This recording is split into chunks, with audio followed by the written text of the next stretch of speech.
윤석열 대통령의 최후 진술은 대한민국 역사에 길이 남을 명장면이었습니다. 차디찬 감옥 바닥에서 직접 서 내려간 77쪽의 대국민 호소문이었습니다. 읽는 데만 1시간이 넘게 걸렸습니다. 한나라의 대통령이 절박한 심정으로 국가의 위기를 간절하게 외쳐야 하는 이 현실. 과연 이 비극을 누가 예상이나 했겠습니까? 대통령의 목소리는 국민의 가슴을 찢어내고 있었습니다. 그 한마디 한마디가 대한민국의 운명을 건 마지막 절규처럼 들려왔습니다. 아무리 골수좌파 문형배라도 이 역사의 심판은 들어올 것입니다.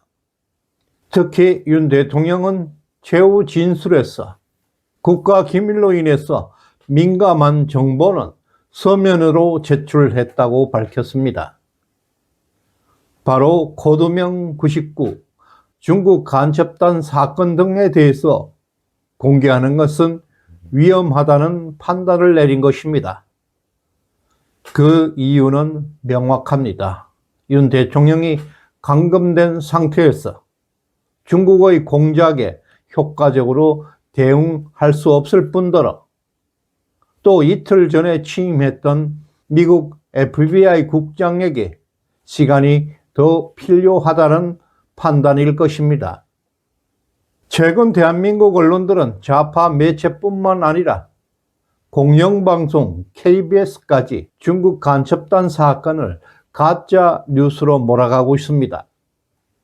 그것이 가짜 뉴스라는 어떤 증거도 내놓지 못한 채 객관적 반박 근거도 없습니다. 또 경찰은 오히려 스카이데일리 기자와 조정진 대표를 출국 금지시키는 무리수까지를 두고 있습니다. 더 충격적인 것은 민주당이 직접 개입해서 전방위적으로 탄압하고 있다는 점입니다. 민주당은 이상하리만큼 과민한 반응을 보이고 있습니다. 윤석열 대통령 12.3 비상계엄 선포를 앞두고 치밀한 전략을 준비했습니다. 작년 10월 31일 미국 워싱턴에서는 한미 2+2 장관회의가 개최되었습니다. 미국 국무부, 국방부, 그리고 한국 외교부와 국방부 장관들이 모여서 한미 상호 방위 조약 제3조를 개정하는 데 합의했습니다.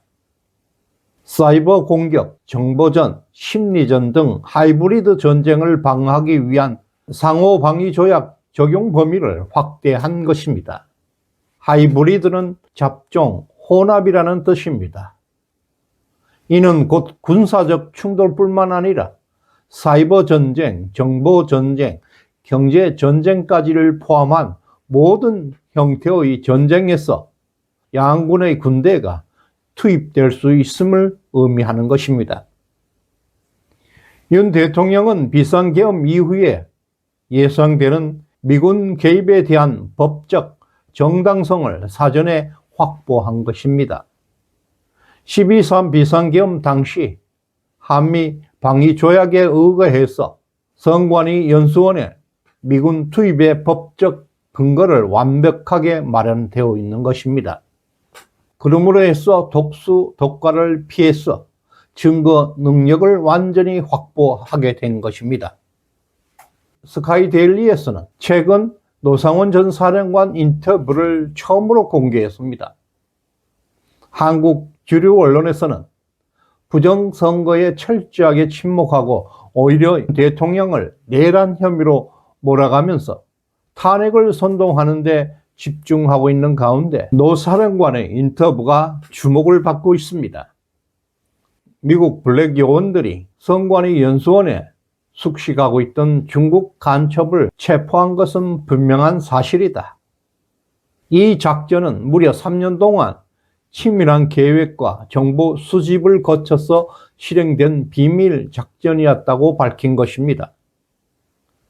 또한 비상계엄의 목적은 부정선거였다. 윤 대통령은 계엄령이 선포될 경우 반국가 세력들이 선관위 서버를 폭파하거나 서버를 들고 도망갈 가능성이 있다고 판단하고 가장 먼저 선관위를 확보하라는 명령을 내렸다고 말했습니다. 또한 노상원 사령관은 정보사 대령에게 사이버전을 대비해서 특별한 임무를 수행할 수 있는 똘똘한 인원을 선발하라고 지시했고, 문상호 정보사령관 역시 장관으로부터 직접 지시를 받았다. 매우 중대한 일이 발생할 것이라고 중앙선관위에 가야 할 가능성이 있다고 증언했습니다. 또한 노 장군은 단호하게 말했습니다. 선관위를 고발해봐야 소용이 없다.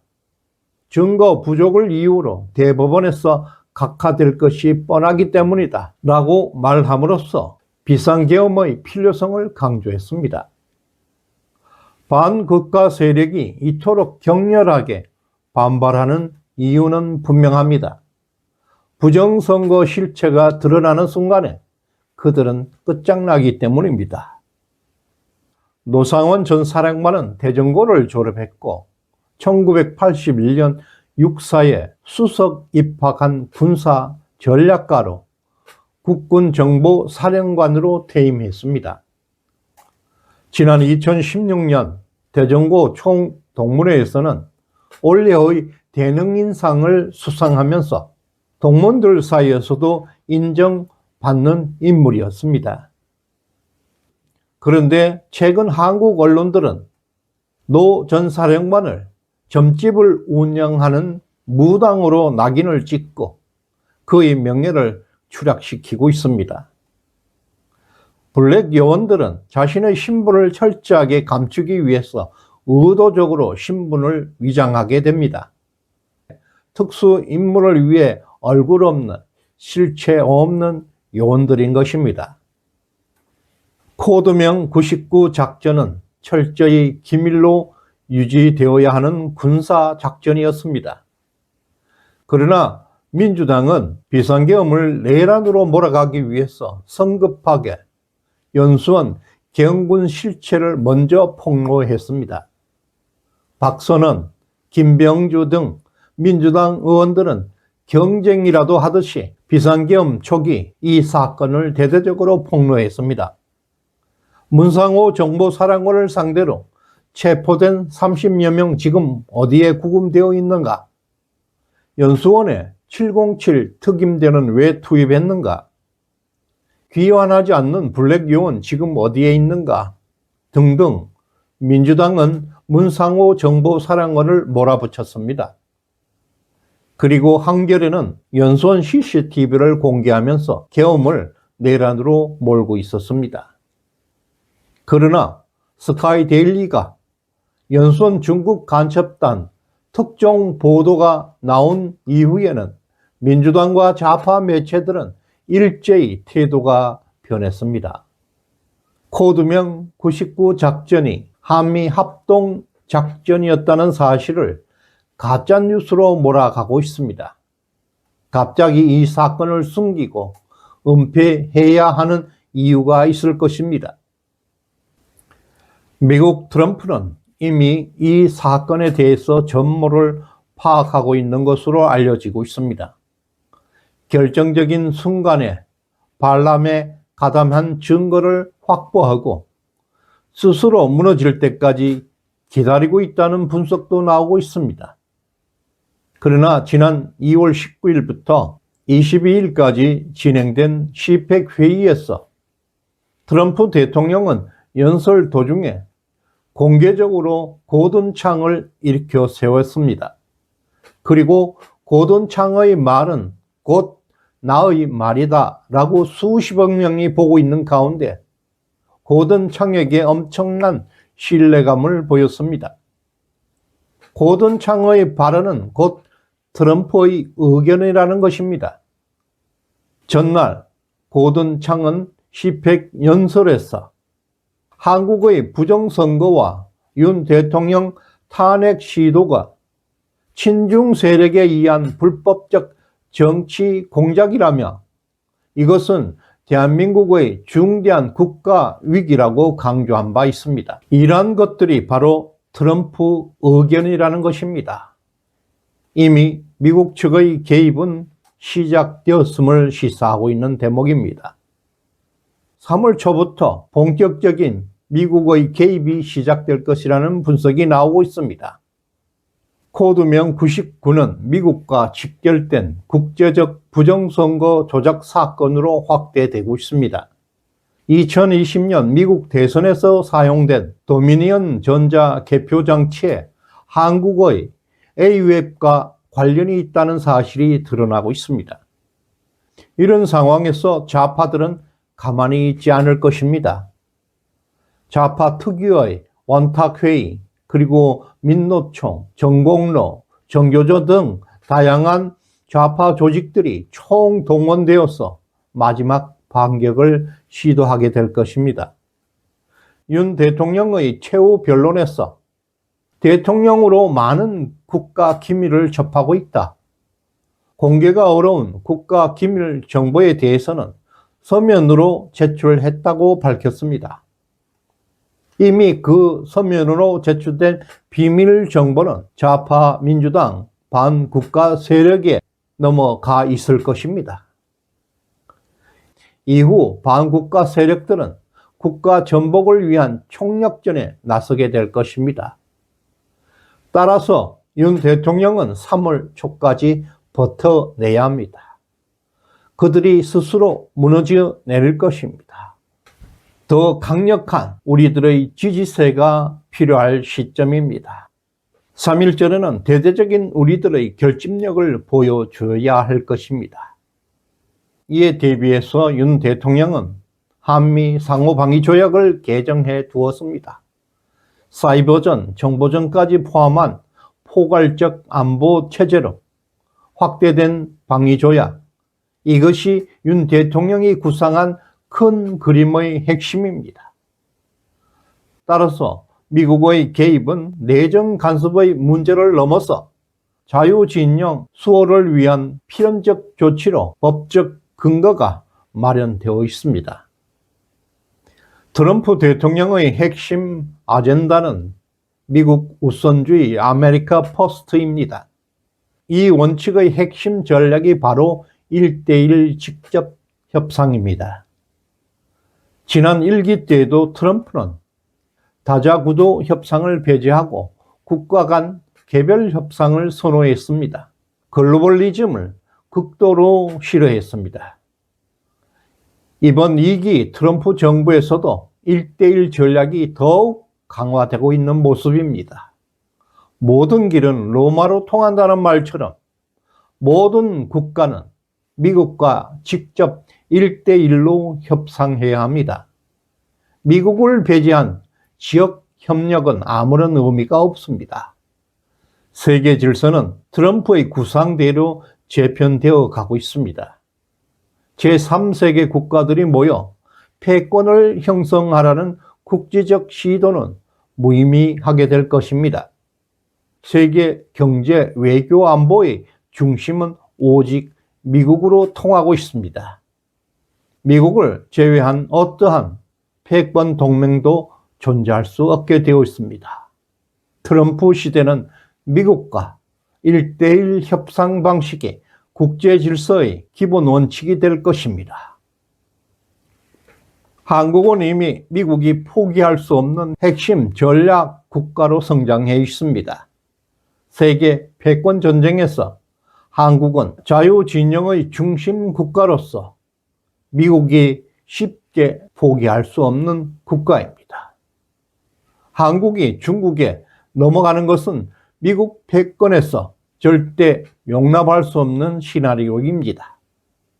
역사를 통해 돌아볼 때 미국은 자유진영을 지키기 위해서는 군사 개입을 서슴지 않았습니다.